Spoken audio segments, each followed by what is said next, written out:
After a day and a night of torrential rain, the level of the River Elwy was rising rapidly. A few hours later, the banks were breached and water began to cascade into St Asaph. It was a rude awakening for residents as they scrambled to get to safety. No time to try to protect their home, little time to salvage whatever they considered precious. Just managed to get the kids out of the house, got them to safety, and it's just a matter of going back and see what you can salvage now.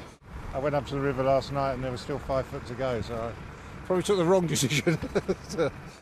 Those who've lived here all their lives said they've seen nothing like this for half a century. We tried to help one man as he lifted a photocopier onto breeze blocks, hoping that a few inches off the ground would be enough to spare it a soaking. It's quite surprising to see it come up so rapidly. But when it came over last time, they didn't have banks on the river. That's made a great improvement. We made our way closer to the banks of the Elwy to see for ourselves the source of the flooding.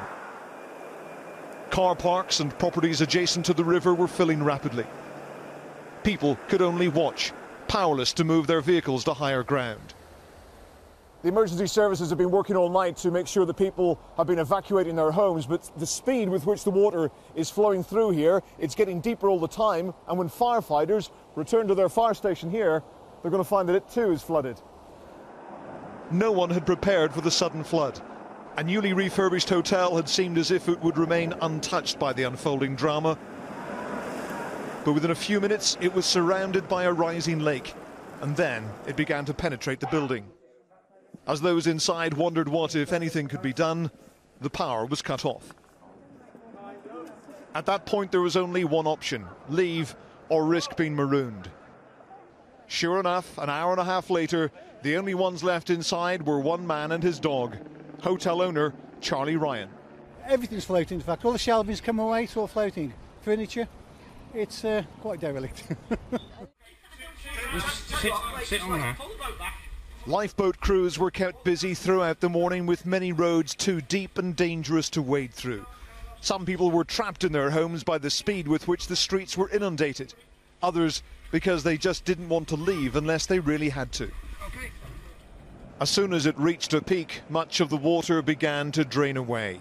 This bank and footpath protected St Asaph from the river for many, many years, but when we filmed here at around about 7:30 this morning, the water was gushing right over the sides and into the houses below. 6 hours later, the floodwaters are receding, and it's now time for people to try to inspect the damage to their homes.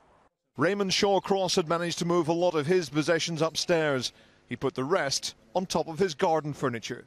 We started to get everything upstairs out of the way, and then we thought, right, we'll get the garden furniture in and let's lift these up. St Asaph was granted city status less than 6 months ago. This has been a devastating blow to a place steeped in history. And the water will take a lot longer to disappear than it did to arrive.